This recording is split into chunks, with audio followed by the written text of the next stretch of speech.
দীর্ঘ 16 বছর পর বাংলাদেশ সেনাবাহিনী ক্ষমতা ফিরে পেল এখন বর্তমান সময়ে। ডক্টর মোহাম্মদ ইউনূস বলেন, বাংলাদেশ সেনাবাহিনীর মাথায় জ্ঞান বুদ্ধি না থাকার কারণে ফেসিবাদের সাথে একমত হয়েছে, এই জন্য তাদের ক্ষমতা হারিয়েছে এবং তারা নিজেরাই হারিয়ে যেতে চেয়েছিল।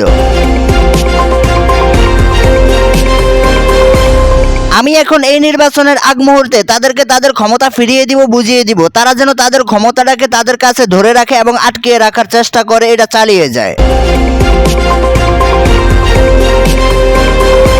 সেনাপ্রধান ওয়াকারুজ্জামান জানান, আমাদের হাতে কোনো ক্ষমতা ছিল না, আমাদের থেকেও বাংলাদেশ পুলিশের ক্ষমতা বেশি ছিল, কারণ হচ্ছে তারা ফেসিবাদের অনুসরণ করে বাংলাদেশে চলেছিলেন।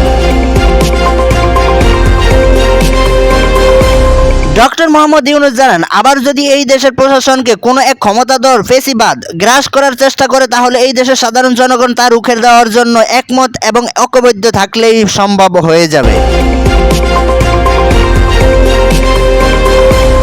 এদিকে বৈষম্য বিরোধী ছাত্র আন্দোলনের নাহিদ জানান যে প্রশাসন এখনো ভারতের দালালি করছে, ফেসিবাদের দালালি করে যাচ্ছে, কারণ হচ্ছে এখনো বিভিন্ন জায়গায় ঘুষ চাঁদাবাজি খাচ্ছে প্রশাসন। শান্তিপূর্ণ দেশ গড়ার জন্য তাদের কাছেই থাকবে বড় ধরনের ভূমিকা, তারাও যদি এই সমস্ত কাজ করে বেড়ায় তাহলে হচ্ছে কাদের কাছে ভূমিকা থাকবে এবং কারা এই দেশকে রক্ষা করবে, এই দেশ কাদের কাছে নিরাপদ থাকবে। ডক্টর মোহাম্মদ ইউনূস জানান, বাংলাদেশের সেনাবাহিনী হচ্ছে একজন রত্ন, হচ্ছে বাংলাদেশকে তারা হচ্ছে নিরাপদে রাখে এবং বাংলাদেশের যে কোনো দুর্ঘটনার সময় তারা হচ্ছে আগিয়ে থাকে এবং বাংলাদেশকে রক্ষার্থে তারা জীবন দিতে প্রস্তুত রয়েছে। ওই সেনাবাহিনী হচ্ছে যদি ভারতের দালালি করে তাহলে হচ্ছে এই বাংলাদেশ অতি দ্রুতই ধ্বংস হয়ে যাওয়ার মুখে অতি পরিণত হবে এবং হচ্ছে আমরা অতি দ্রুতই এই বাংলাদেশকে রক্ষা করার জন্য সকলে একমত হয়ে কাজ করব এবং হচ্ছে সেনাবাহিনী হতে নিয়ে সকল প্রশাসনকে সহযোগিতা করে যাব, যেন তারা ভালোভাবে কাজ করতে পারে এবং বাংলাদেশ রক্ষার্থে যে কোনো কাজে তারা সহযোগিতা পায় আমাদের কাছ থেকে।